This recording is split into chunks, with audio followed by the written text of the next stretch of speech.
Today is Friday, November the 7th of 2025. My name is Thom, and this is your AmCon Daily Brief. On today's show, why every strong preparedness plan includes a strong team, and why your team should start right where you live.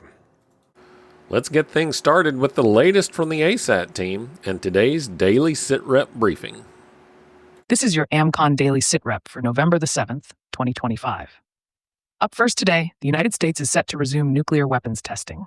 This move comes in response to Russia allegedly conducting supercritical nuclear tests, which violate the zero-yield interpretation of the Comprehensive Nuclear Test Ban Treaty. President Trump has directed the Pentagon to restart testing, citing concerns over Russia and China's modernization of nuclear and advanced delivery systems. The last full nuclear test conducted by the U.S. was in 1992. Experts warn this could destabilize the global nuclear order and accelerate an arms race. In other news, Toyota is recalling over 1 million vehicles in the U.S. due to a rear-view camera flaw. The recall affects certain 2022 through 2026 model year Toyota and Lexus vehicles, as well as the Subaru Solterra equipped with a panoramic view monitor system. The National Highway Traffic Safety Administration reports a software error causing the camera image to freeze or go blank when reversing, increasing crash risk. Dealers will update the parking assist software to fix the issue. Turning to civil unrest, a 19-year-old suspect involved in a mass shooting after a college football game in Montgomery, Alabama, has been released on $60,000 bond. The shooting, which occurred on October 4th, left 2 dead and at least 10 injured. While this suspect's bond was set at the maximum for attempted murder, 3 other suspects remain in custody on more severe charges. Authorities emphasize the importance of situational awareness at public events as tensions remain high. On the economic front, President Trump's tariff policy is under review by the Supreme Court. Lower courts have ruled the tariffs unlawful, stating Trump exceeded his authority. Small businesses report harm from the tariffs, while economic models predict a nearly 1% long-term GDP reduction due to combined U.S. and retaliatory tariffs.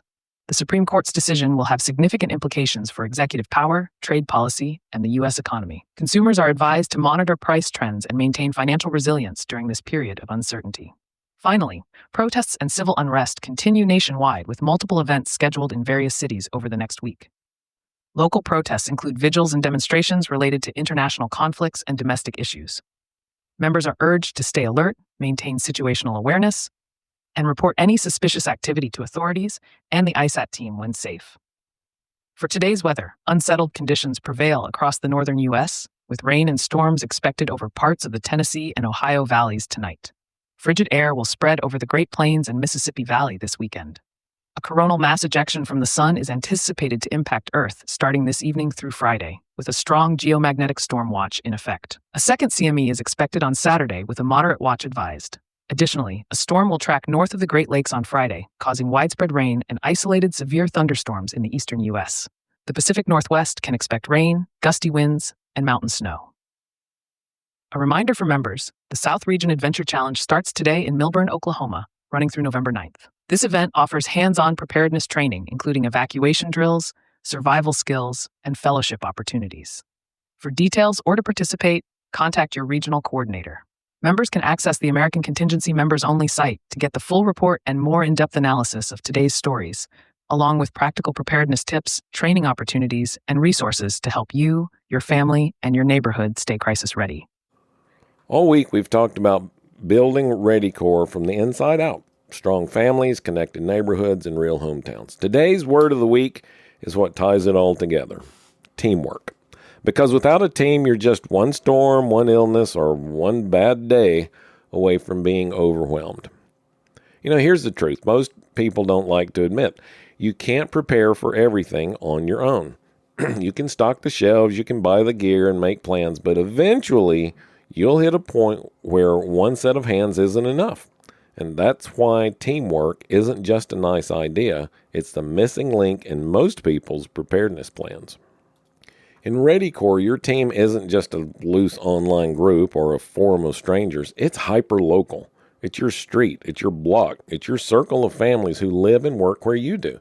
Because when something happens, help that's an hour away on a good day might as well be a world away in a crisis. The people who will actually show up are the ones who can walk to your front door. Teamwork turns preparedness from fragile to functional. When one person's sick, another one steps in. When one tool breaks, someone else has a spare. When one family's dealing with a crisis, others help cover the gaps. That's the whole idea behind neighborhood teams. They're not theoretical, they're practical. They are what keeps readiness real. And if you're not part of a team yet, I want you to hear this clearly. That's the biggest hole in your preparedness plan. Because no matter how capable you may be, every plan eventually runs into the limits of time, energy, and perspective.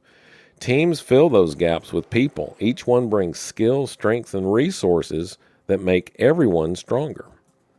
The most resilient communities aren't the ones with the most gear or the biggest budgets. They're the ones that train and trust together. And that's what we're building. One family, one neighborhood at a time. So this weekend, I want you to reach out to a couple of neighbors, friends, or just fellow members and start talking about forming or joining a neighborhood team. You don't have to have it all figured out. Just start the conversation. That's how every strong team begins. All right, when we get together tomorrow, we'll put it all into a story, a simple family emergency right before the holidays, and the night and day difference between facing it alone or having a team at your side. Thanks for listening to the AmCon Daily Brief. Members, your full resources are waiting on the members-only website and in your phone app. If you haven't joined yet, you can. Just visit AmericanContingency.com and get started today. And remember, preparedness grows when we share it. So send this podcast to someone you care about. I'm Thom Rigsby. Stay alert, stay ready, and I'll talk to you again tomorrow.